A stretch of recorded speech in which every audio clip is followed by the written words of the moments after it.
মায়ের কাছে একজন ভক্ত এসে বলছেন, আমার মা খুব ইলিশ মাছ পোনা মাছের স্বপ্ন দেখতেন।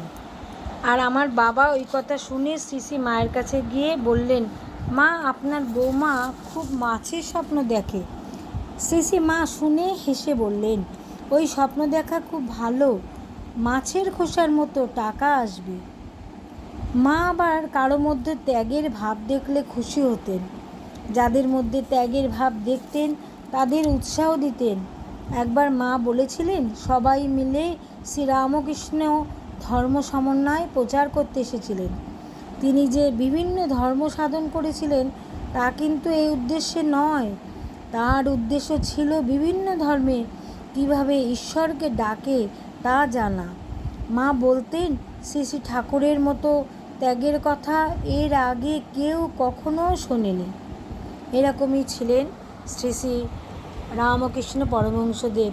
এবং মা তার স্মৃতিচারণ করছেন, ঠাকুরের কথা বলছেন তার সন্তান ভক্তদের।